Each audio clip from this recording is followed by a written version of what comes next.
Chapter 28. 3 Conversations. Dr. Sadarangani, Carlyle's friend, did make things smoother. Carlyle had him paged while they were still bringing a gurney for Bella.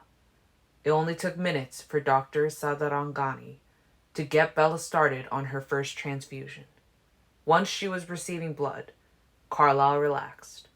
He was fairly sure that everything else was in order. It was not so easy for me to be calm.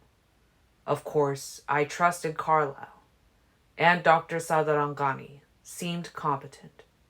I could read their honest judgment of her status. I heard the wonder of Dr. Sadarangani and the doctors on his team when they inspected the perfect suturing of Bella's wounds, the impeccable setting of her leg in the field. I heard Dr. Sadarangani behind closed doors, regaling his co-workers with tales of Dr. Cullen's exploits in the inner city hospital in Baltimore, where they'd worked together 14 years ago.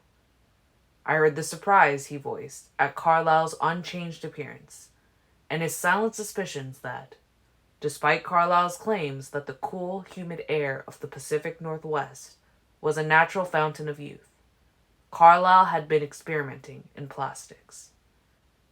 He was sanguine enough about Bella's case to beg Carlyle to look in on a few of his as-yet undiagnosed patients, declaring to his interns that they would never see a better diagnostician than Dr. Cullen.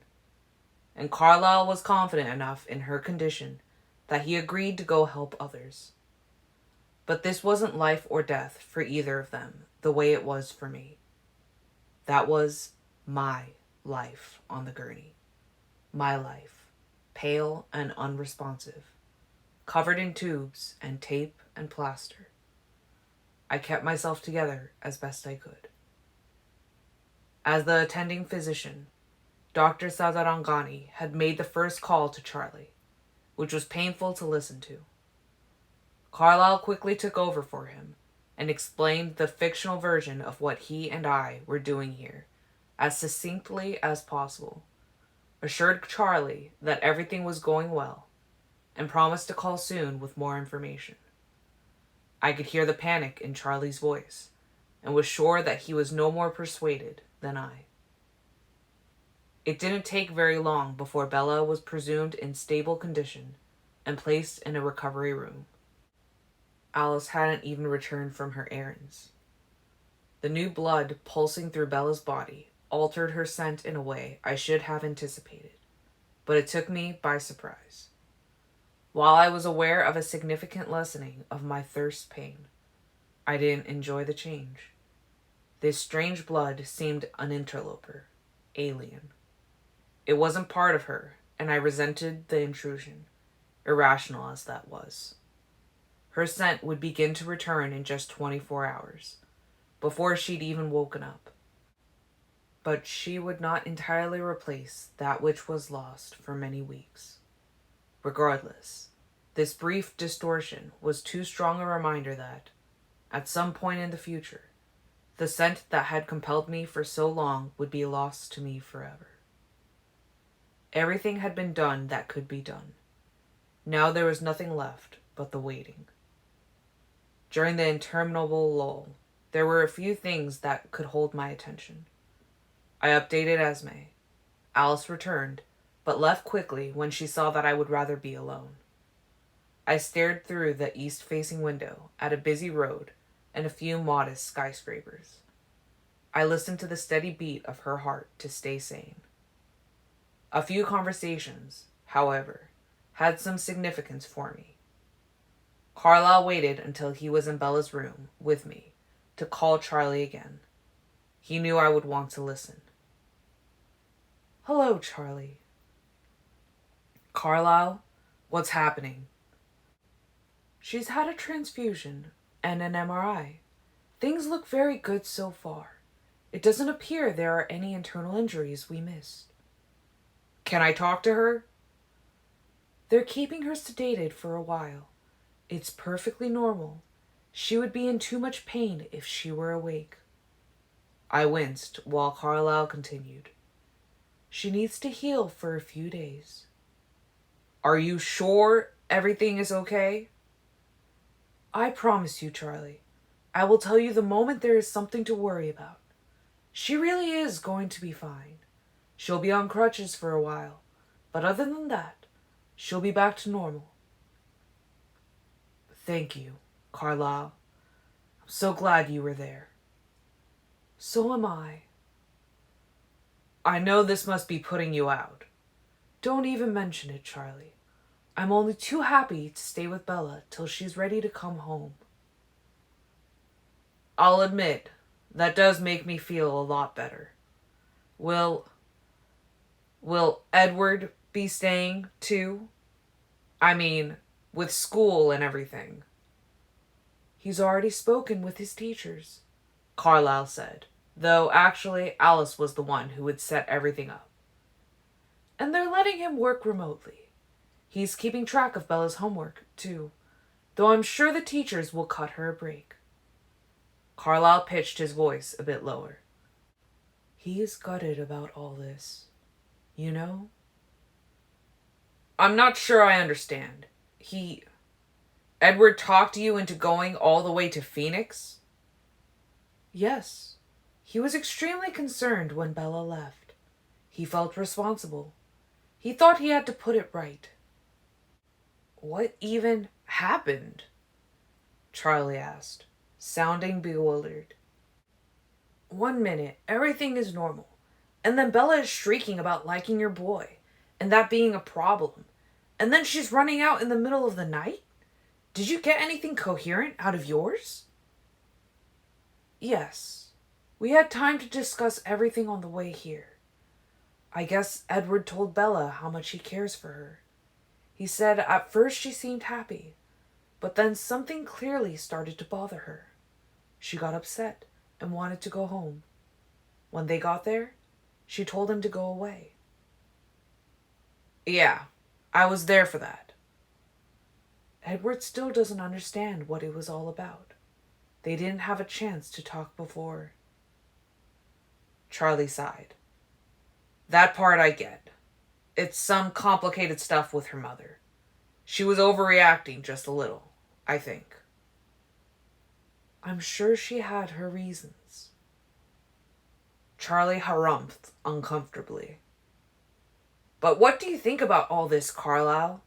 I mean, they're just teenagers. Isn't this a little intense? Carlisle's answering laugh was breezy.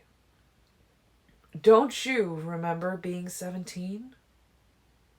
Not really, no. Carlisle laughed again. Do you remember the first time you fell in love? Charlie was quiet for a minute. Yeah, I do. Hard stuff to forget. It is indeed, Carlisle sighed. I'm so sorry, Charlie. If we hadn't come here, she wouldn't have even been in that stairwell in the first place. Now, don't start with that, Carlisle. If you weren't there, she could have fallen through a window anywhere. And she wouldn't have been so lucky if you weren't close by. I'm just happy she's safe. It's killing me not to be there. I'd happily arrange a flight. No, that's not the problem. Charlie sighed. You know, we don't get a lot of serious crime up here, but that nasty assault case from last summer is finally going to trial, and if I'm not here to testify, it would only help the defense. Of course, Charlie. There's no need for you to worry. Do your job. Put the bad guy away, and I'll make sure Bella is back to you in good condition very soon. I wouldn't be able to stay in my right mind if you weren't there, so thank you again. I'm sending Renee out. That will probably make Bella happier anyway. That's a wonderful idea. I'm delighted to get the chance to meet Bella's mother. I'm warning you now, she'll make a fuss. That's certainly her prerogative as a mother. Thank you again, Carlisle. Thank you for taking care of my girl. Of course, Charlie. Carlyle only sat with me a few moments after he disconnected. It was always difficult for him to sit still inside a hospital full of suffering humans. It should have made me feel better that he had no concerns about leaving Bella. It didn't. The next significant thing to happen was the arrival of Bella's mother. It was nearly midnight when Alice let me know that Renee would be in Bella's room in 15 minutes. I tried to clean myself up a little in the attached bathroom. Alice had brought us the new clothes, so I wasn't looking macabre, at least.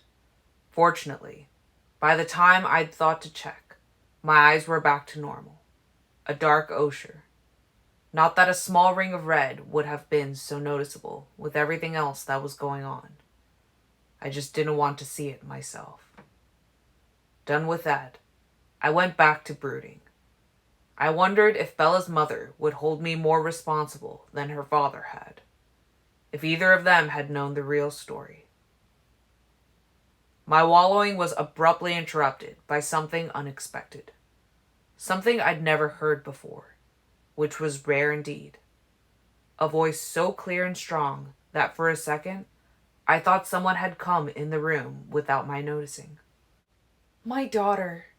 Please, someone. Where do I go? My baby. My next thought was that someone was shouting or screaming in the hospital lobby downstairs, as that seemed to be the location of the voice, now that I was concentrating. But no one had noticed a ruckus. However, they had all noticed something else. A woman, maybe 30, maybe older, pretty, but visibly distraught.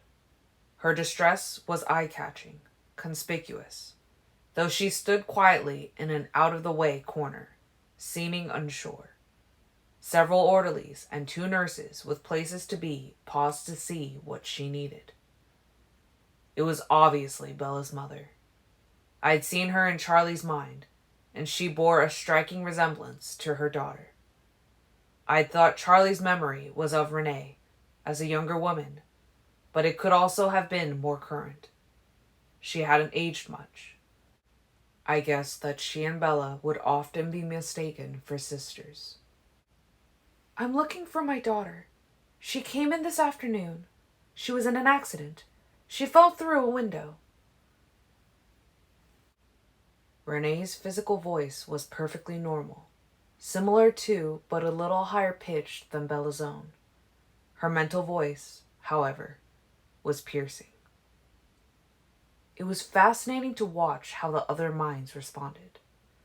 No one seemed to notice the ringing mental broadcast, yet everyone was so compelled to help her.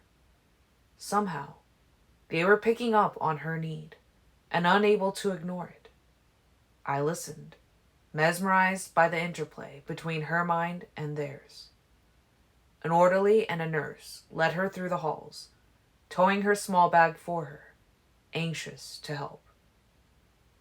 I remembered my earlier speculations about Bella's mother, my curiosity to understand what kind of mind had combined with Charlie's to create someone as distinct and unusual as Bella. Renee was the opposite of Charlie. I wondered whether that was somehow what had brought them together in the beginning. With her redundant number of guides, it didn't take Renee long to find Bella's room. She picked up another escort on her way, Bella's assigned RN, who was immediately drawn to Renee's urgency. For a moment, I imagined Renee as a vampire. Would her thoughts shout audibly at everyone, inescapable? I couldn't imagine she would be very popular. I was surprised to find myself smiling at the thought, well and truly distracted. Renee hurried into the room, dropping her bag at the door, the RN close beside her. At first, Renee didn't notice me leaning against the window, her eyes only for her daughter. Bella lay unmoving, the bruises just starting to bloom across her face. Her head was wrapped in gauze, though Carlyle had managed to keep them from shaving her hair. and there were tubes and monitors hooked to her everywhere.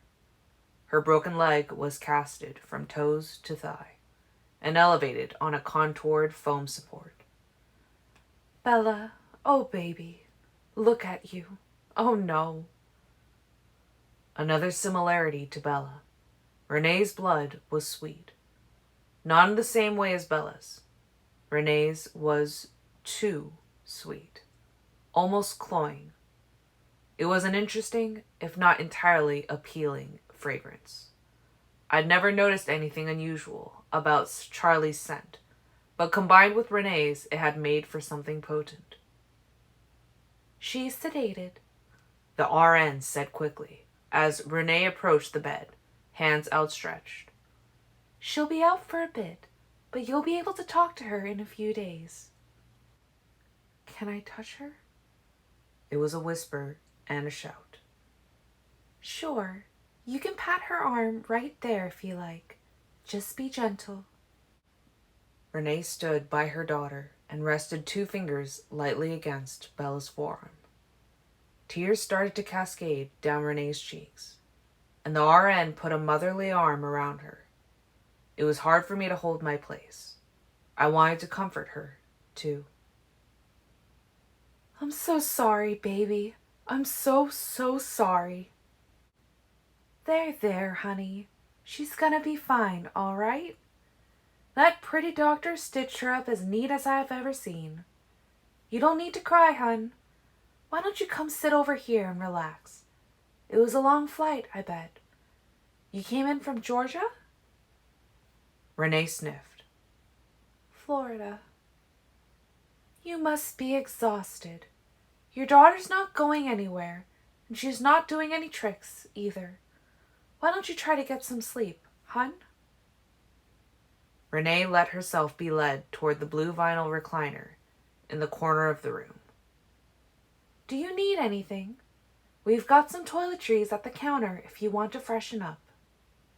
The nurse offered.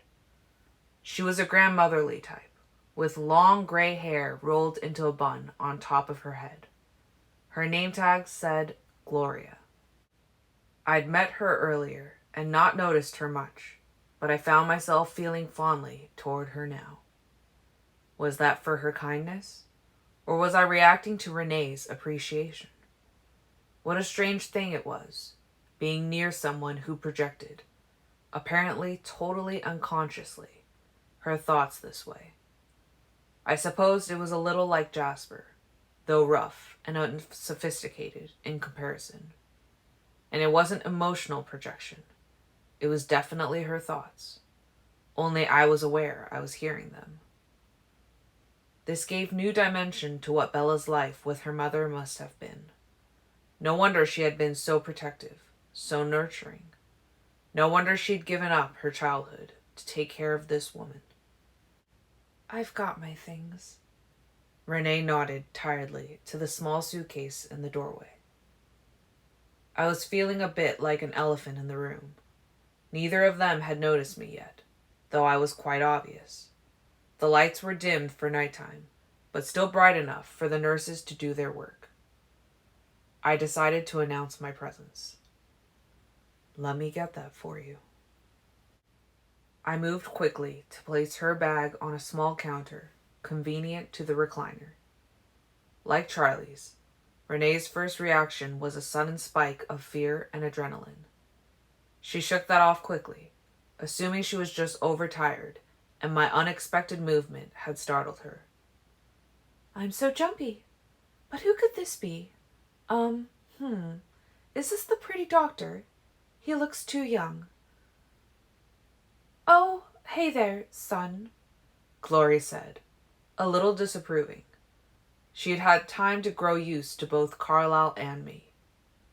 I thought you'd gone home. My father asked me to keep an eye on Bella while he's helping Dr. Sadarangani. He left me some specific things he wanted watched. I'd used the same excuse several times today. I'd said it with confidence, and the nurses had let their objections slide. Are they still at it? They're going to fall asleep standing up.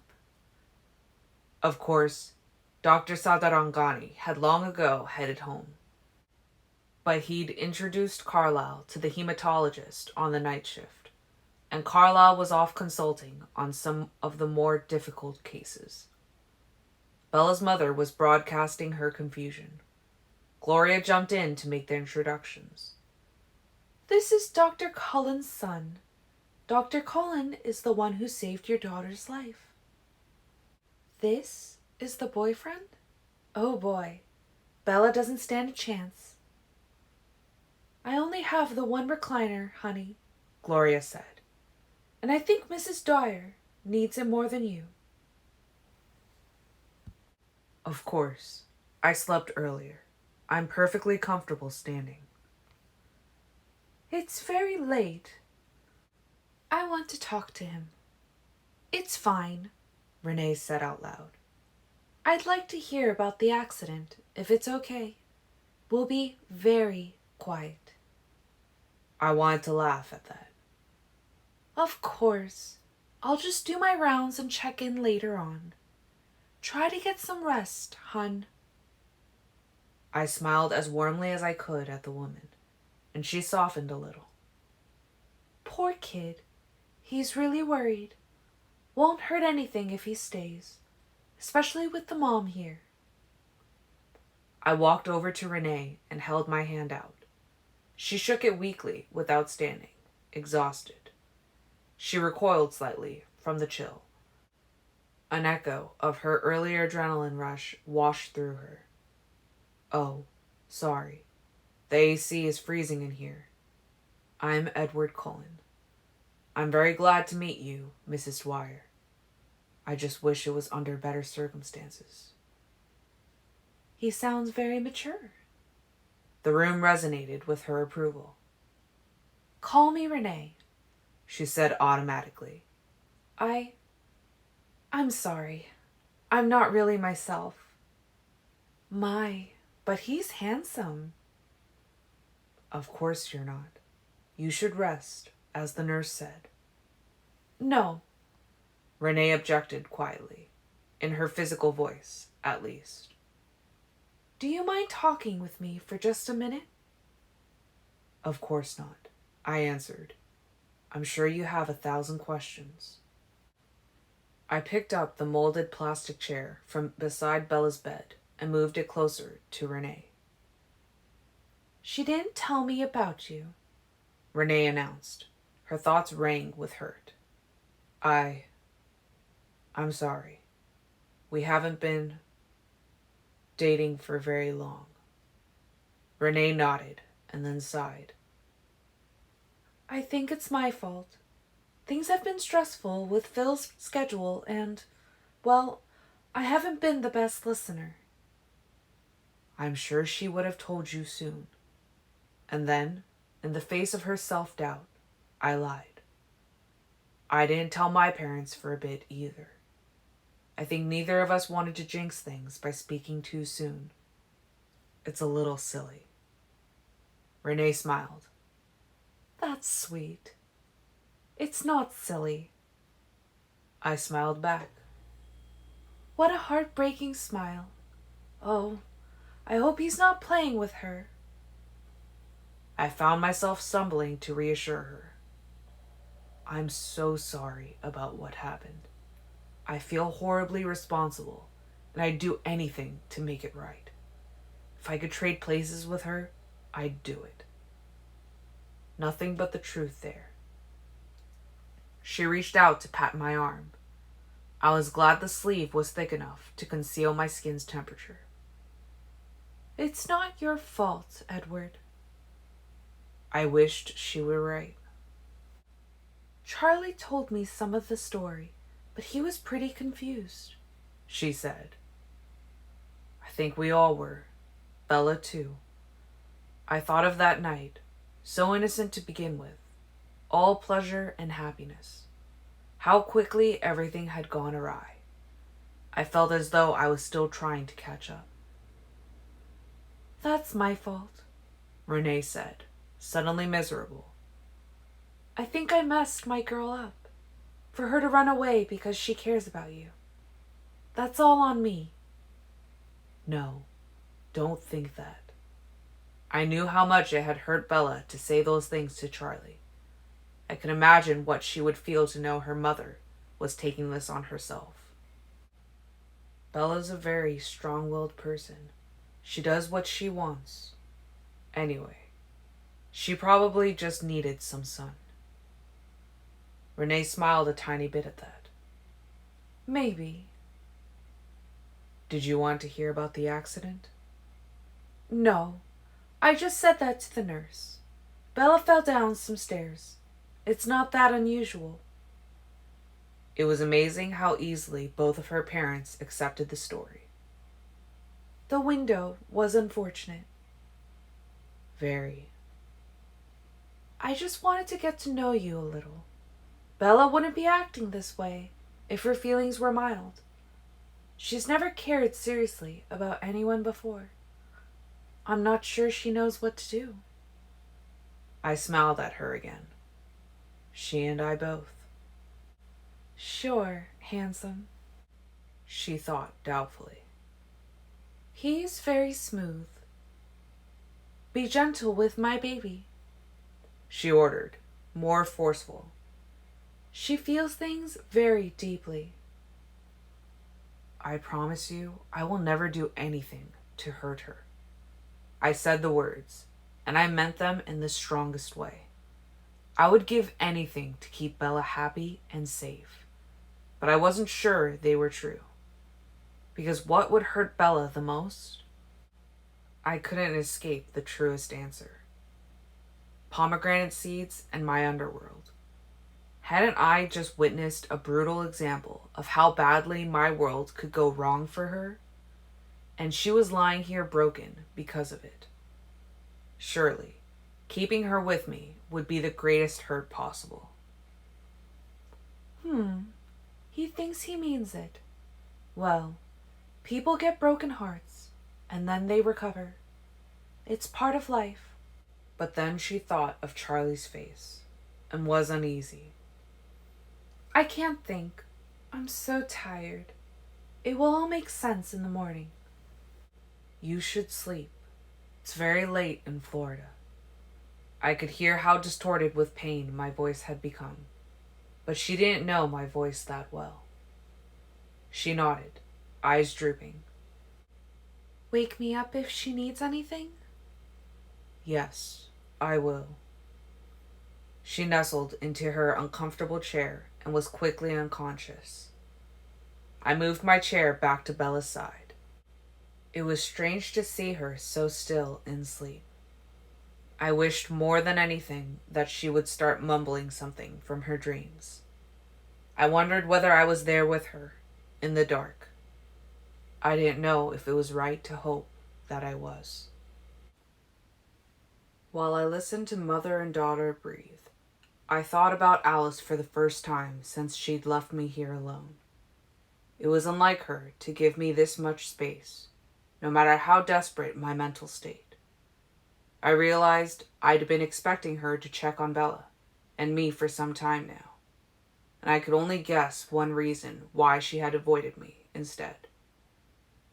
I had had plenty of time to process the events of the day, but I hadn't.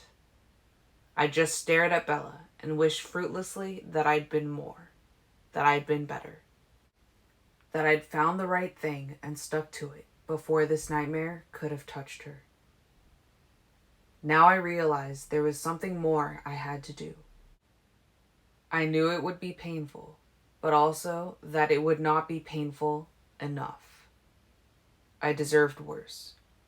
I didn't want to leave Bella, but this wasn't the place. I would call Alice. I wasn't sure where she had gone to hide from me. I stepped out into the hall, much to the interest of two nurses, who had wondered whether I would ever leave the room. And before I could reach for my phone, I heard Alice's thoughts coming up the stairs. I walked out to meet her, just inside the stairwell doors. She was carrying something in her hands, something small and black and wrapped in thin cords, and she held it as though she wished she could crush her hands together to destroy it. Part of me was surprised she hadn't. I've had this argument with you over 300 times, but I could never convince you. No, you can't. I need to see this. Agree to disagree, but here. She shoved the camera toward me, and I could see she was happy to be rid of it. I took it unwillingly. It felt dark and wrong in my hand. Go somewhere you can be alone. I nodded. It was good advice. I'll keep an eye on Bella. It's not necessary, but I know it will make you feel better. Thank you. Alice darted out of the stairwell. I wandered the halls, which were quiet this late, but not unoccupied. I thought of ducking into a vacant patient room, but that didn't feel secluded enough. I made my way to the lobby and exited to the grounds. This felt more alone, but I could still see the odd security officer making rounds. As long as I walked with purpose, they didn't mind me. But if I were to linger, I was sure they would come question me. I searched for a bubble of empty space and was relieved to find an area devoid of human thoughts just across the large circular drive. It seemed ironic that the deserted building was the campus chapel, lit and unlocked, despite the hour. I knew the place would have comforted Carlisle, but I was fairly sure nothing could help me now. From the inside, I couldn't find a way to lock the door, so I went to the very front of the room, as far from that door as possible. There were wooden folding chairs instead of pews. I pulled one against the wall, in the shadow of the organ. Alice had left me with headphones. I put them in my ears. Closing my eyes, I took a deep breath. Once I saw this, I would have it in my head forever. There would never be a release from it. That seemed fair. Bella had lived it. I would only have to watch. I opened my eyes and powered the camera on. The replay screen was just 2 inches across. I didn't know whether to be grateful for that, or if I deserved to see it on a much larger scale. The video began on a close-up of the tracker's face. James. The name was too benign for what he was. He smiled at me, and I knew that this was what he wanted, to smile at me. This was all for me. What followed would be a conversation between the two of us. One-sided, but for all that would happen, Bella would never be the object. I was. "Hello," he said in a pleasant tone. "Welcome to the show. I hope you enjoy what I've prepared for you. I'm sorry that it's a little rushed, a little thrown together. Who would have guessed it would only take me a few days to win? Before the curtain goes up, so to speak, I'd like to remind you that this is really your own fault. If you'd stayed out of my way, it would have been quick. This is more fun, though, isn't it? Again, enjoy." The video cut to black, and then a new scene began. I recognized the angle of the camera. It was in place on top of the TV, pointed across the long wall of mirrors. The tracker was just leaning away. His speed, as he darted to the far right side of the shot, was almost invisible to the camera. Only a disjointed flicker was recorded. He settled himself there, by the emergency exit, freezing in place with one hand extended. In that hand, a black rectangle, a remote control. His head was cocked slightly to the side, listening. He heard something too low for the recording, and smiled directly at the camera, at me. Then I could hear her, too, running, stumbling feet, strained breathing. A door opened, and then a pause. The tracker lifted his remote and pressed a button. Louder than anything else so far, coming through the speakers right under the camera, Bella's mother's voice cried out in panic. Bella? Bella? In the other room, the footsteps were running again. Bella, you scared me, Renee said. Bella burst into the room, panicked and searching. Don't you ever do that to me again, Renee continued with a laugh. Bella spun to the sound of her mother's voice, turned to face me now, her eyes focusing just below the camera. I watched as the realization hit. She hadn't entirely processed the trick yet, but I could see the relief beginning. Her mother wasn't in danger. The sound from the speakers went silent. Bella moved reluctantly. She didn't want to see, but she knew he was there. She stiffened when her eyes found him, waiting motionlessly. I could only see the side of her face, but I could see him clearly as he smiled at her. He approached, and I had to loosen my fingers. It was too soon to crush the recorder. He passed her, continued to the TV to set the remote down. As he did so, he looked into the camera and winked at me. Then he turned to face her. The way he turned his body put his back to me, but I had a perfect view of Bella. The camera was angled so that I couldn't see him in the mirrors. That must have been a mistake on his part. I imagined he wanted me to see his performance. Sorry about that, Bella. But isn't it better that your mother didn't really have to be involved in all this? Bella looked at him with a strange, almost relaxed expression. Yes. You don't sound angry that I tricked you. I'm not. Truth radiated in her tone. The tracker hesitated for 1 second. How odd. You really mean it. His head cocked to the side, but I could only guess at his expression. I will give your strange coven this much. You humans can be quite interesting. I guess I can see the draw of observing you. It's amazing. Some of you seem to have no sense of your own self-interest at all. He leaned toward her as though he was expecting an answer, but she stayed silent. Her eyes were opaque, giving nothing away. I suppose you're going to tell me that your boyfriend will avenge you? He asked, his voice taunting. The taunt was not for her. No, I don't think so, Bella replied quietly.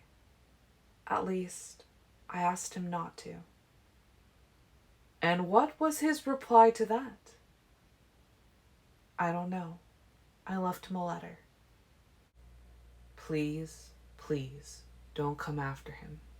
She'd written in that letter, I love you. Forgive me. Her manner was almost casual. This seemed to bother the tracker, because his voice was sharper now, his tone twisting into something ominous. How romantic. The sarcasm was palpable. A last letter. And do you think he will honor it? Her eyes were still impossible to read, but her face was calm as she said, I hope so. Please, this is the only thing I can ask you now. She'd written. For me. Well, our hopes differ, then. His voice turned sour. Bella's composure was disrupting the scene he had planned. You see, this was all just a little too easy, too quick. To be quite honest, I'm disappointed. I expected a much greater challenge. And, after all, I only needed a little luck. Bella's expression was patient now, like a parent who knows that her toddler's story is going to be long and rambling, but is determined to humor him anyway. The tracker's voice grew harder in response. When Victoria couldn't get to your father, I had her find out more about you. There was no sense in running all over the planet chasing you down when I could comfortably wait for you in a place of my choosing. The tracker kept going, working to keep his words slow and smug, but I could feel the undercurrent of his frustration. He started talking faster. Bella didn't react. She waited, patient and polite. It was obvious this rattled him. I'd thought little about how the tracker had found Bella. There hadn't been time for anything besides action. But this all made sense. None of it surprised me. I winced a little when I realized our flight to Phoenix had been the trigger for his last move. But it was only one of 1,000 mistakes on my conscience. He was wrapping up his monologue. I wondered whether he thought I would be impressed, and I tried to brace myself for what would follow. Very easy, you know, he concluded. Not really up to my standards. So, you see, I'm hoping you're wrong about your boyfriend. Edward, isn't it? It was a silly thing to pretend he'd forgotten my name. He couldn't forget it any more than I would ever forget his. Bella didn't answer him. She was looking a little confused now, as though she didn't understand the point. She didn't realize the show wasn't for her. Would you mind very much if I left a little letter of my own for your Edward? The tracker walked backward until he was out of the frame. The picture suddenly zoomed tight on only Bella's face. He was satisfied again with his production. Bella's terror was the drama he'd been waiting for, expecting. And I wouldn't want him to miss anything.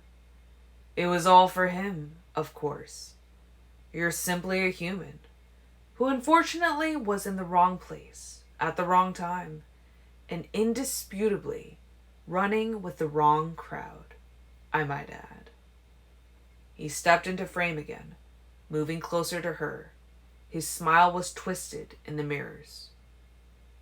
Before we begin, Bella's lips were white. I would just like to rub it in, just a little bit. His eyes met mine in the mirror. The answer was there all along, and I was so afraid Edward would see that and ruin my fun. It happened once, ages ago. The one and only time my prey escaped me. Alice had shown me the way to make the tracker lose interest. He didn't realize that I'd rejected the idea. He would never have understood why. He began another monologue, and though I recognized that his need to gloat was the reason Bella had survived long enough for us to get there, I was still grinding my teeth in frustration until he said the words, "little friend." And I realized this was something more. This was what Bella had tried to tell us. Alice, the video. He knew you, Alice. He knew where you came from. She didn't even seem to notice the pain. Poor little creature. The tracker was explaining. She'd been stuck in that black hole of a cell for so long, 100 years earlier, and she would have been burned at the stake for her visions. In the 1920s, it was the asylum and the shock treatments. When she opened her eyes, strong with her fresh youth, it was like she'd never seen the sun before. The old vampire made her a strong new vampire, and there was no reason for me to touch her then. I destroyed the old one in vengeance. Alice. Bella breathed. The revelation didn't bring any color back into her face. Her lips were ever so faintly green now. Would she pass out? I found myself hoping there would be a break, a moment of escape, even though I knew it couldn't last. There was a lot to think about here, and, at some point, I would want to know what Alice felt. But not now. Not now. Yes, your little friend. I was surprised to see her in the clearing. He made eye contact with me again. So I guess her coven ought to be able to derive some comfort from this experience. I get you, but they get her. The one victim who escaped me. Quite an honor, actually. And she did smell so delicious. I still regret that I never got to taste. She smelled even better than you do. Sorry. I don't mean to be offensive. You have a very nice smell. Floral, somehow. He walked closer and closer until he was looming over her, then reached out with one hand, and I nearly crushed the camera again. He didn't hurt her yet. He just played with a strand of her hair, drawing out her dread, milking it. I slid out of the chair, to the ground, and put the camera on the floor beside me. I clenched my fists tightly together. It was good I had done this. Next, the tracker reached out to softly stroke her cheek, and I wondered if I would break my hands. No, I don't understand, the tracker concluded. Well, I suppose we should get on with it. He looked at me again, the hint of a smile on his lips. He wanted me to see that he was eager, that he was going to enjoy this. And then I could call your friends and tell them where to find you, and my little message. Bella started to tremble. Her face was so ashen, I was surprised she was still on her feet. The tracker started to circle her, smiling at me in the mirror. He crouched. His eyes shifted to her face, and that smile turned into an exhibition of teeth. Terrified, she broke for the back door. I guessed this is what he wanted, that he'd been trying to goad her into action. His bared teeth shifted into a pleased smile as he leaped in front of her and, with a dismissive backhand, hurled her toward the wall of mirrors. She was airborne for one fleeting, endless pause. And then with a metallic clang, a crunch of bone, and the shattering of glass, she slammed into the brass ballet bar and the mirror behind it. The bar burst free of its brackets and crashed to the boards below. Her body followed, completely limp as she slid to the floor, splinters of glass catching the light like glitter around her. I hoped again that she was unconscious, but then I saw her eyes. Stunned, helpless, petrified. My hands ached with the crushing pressure of my grip, but I couldn't relax them. The tracker sauntered toward her, his eyes focused in the mirror on the lens of the camera, staring at me. That's a very nice effect, he pointed out to me, hoping I wasn't taking any of his planning for granted. I thought this room would be visually dramatic for my little film. That's why I picked this place to meet you. It's perfect, isn't it? I didn't know if Bella was aware of his shift in attention, or if she was just acting on instinct alone. But she twisted painfully to put her hands on the floor and began crawling for the entrance. The tracker laughed quietly at her pathetic attempt, and then he was standing over her. Alice had shown me this. I wished I could look away, but I couldn't, and the tracker's foot came down hard against her calf. I heard both snaps as her tibia and her fibula gave way. Her whole body jerked, and then her scream filled the small room, ricocheting off the glass and the polished wood. It felt like a drill boring into my ears through the headphones. her face strained with agony, and tiny blood vessels burst inside her eyes. "Would you like to rethink your last request?" he asked Bella, all his focus on her now. He pointed one toe and pressed it with delicate care into the nexus of the break. Bella screamed again, the sound scraping and tearing out of her throat. "Wouldn't you rather have Edward try to find me?" the tracker prompted, like a director on the edge of the stage. The tracker was going to torture her until she begged me to hunt him. She must know that I would understand that her answer was coerced. Surely she would give him what he wanted quickly. "Tell him what he wants to hear," I whispered uselessly to her. "No," she rasped hoarsely. For the first time, she stared into the camera's lens, her bloody eyes pleading, speaking directly to me. "No, Edward, don't." He kicked her in her upturned face. I'd already seen the mark of this blow developing across the left side of her face. There were 2 tiny fissures in her cheekbone. He'd been careful, knowing if he kicked her with even a fraction of his strength, it would kill her. And he wasn't done yet. It was just a tap, really. She flew through the air again. I saw his mistake immediately, watching her trajectory. The glass was already broken, the buckled edges pointing outward like ragged silver teeth.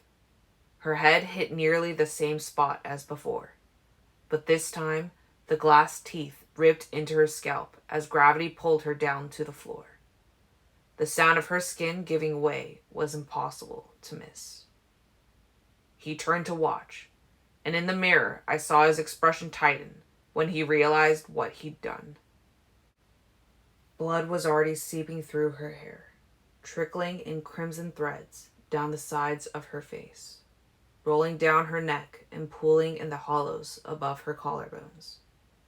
Just watching this called fire into my throat, and the memory of the taste of that blood. The blood found the floor, dripping in loud splats as it started to puddle around her elbows. There was so much blood, flowing so quickly. It was overwhelming. I watched, shocked that she'd survived this. The tracker watched, too, all his planning and all his conceit fading. His face turned feral, inhuman. Some small part of him wanted to fight his thirst. I could see that in his eyes. But he wasn't conditioned for control. He could barely remember his audience or his show. A hunting snarl ripped from between his teeth. Instinctively, she raised one hand to protect herself. Her eyes were already closed, life bleeding from her face. An explosive crunch, a roar. The tracker lunged. A pale shape flashed so quickly through the shot that it was impossible to make it out. The tracker vanished from the scene. I saw the crimson mark of his teeth across Bella's palm, and then her hand fell, lifeless, into the lake of blood with a quiet splash. I watched, entirely numb, as my image on the screen sobbed and Carlisle's worked to save her. My eyes were pulled to the bottom right corner of the shot, where every now and then some piece of the tracker would flash through the picture. Emmett's elbow, the back of Jasper's head. It was impossible to create any sense of the fight from these little glimpses. Someday, I would have Emmett or Jasper remember it for me. I doubted it would soothe any of the rage I felt. Even if I had been the one to rip the tracker apart and burn him, it wouldn't have been enough. Nothing could make this right again. Eventually, Alice walked toward the lens. A spasm of agony crossed her features, and I knew she was seeing a vision of the recording. And also, I was sure, a vision of me watching it now. She picked up the camera, and the screen went dark. I reached slowly for the camera, and then, just as slowly, methodically crushed it into a pile of metal and plastic dust. When that was done, I pulled from my shirt pocket the little bottle cap I'd been carrying around with me for weeks. My token of Bella, my talisman, my silly but reassuring physical link to her. It flashed dully in my hand for a moment, and then I pulverized it between my thumb and index finger, and let the fragments of steel fall onto the remains of the camera. I didn't deserve any link, any claim to her at all. I sat for a long time in the empty chapel. At one point, music started playing quietly through the speakers, but no one entered, and there was no sign that anyone had noticed me here. I guessed that the music was on an automatic timer. It was the Adagio Sostenuto from Rachmaninoff's Second Piano Concerto. I listened, numb and cold, trying to remind myself that Bella was going to be all right, that I could get up now and return to her side, that Alice had seen that her eyes would open again in only 36 more hours, a day and a night and a day. None of that seemed relevant now, because it was my fault, everything she had suffered. I stared out the high windows across from me, watching the black of night slowly give way to a pale gray sky. And then I did something I hadn't done in a century. Curled there in a ball on the floor, motionless with agony, I prayed. I didn't pray to my God. I'd always instinctively known that there was no deity for my kind. It made no sense for immortals to have a God. We had taken ourselves out of any god's power. We created our lives, and the only power strong enough to take them away again was another like us. Earthquakes couldn't crush us. Floods couldn't drown us. Fires were too slow to catch us. Sulfur and brimstone were irrelevant. We were the gods of our own alternate universe, inside the mortal world, but over it. Never slaves to its laws, only our own. There was no God that I belonged to, no one for me to supplicate. Carlyle had different ideas, and maybe, just maybe, an exception could be made for someone like him.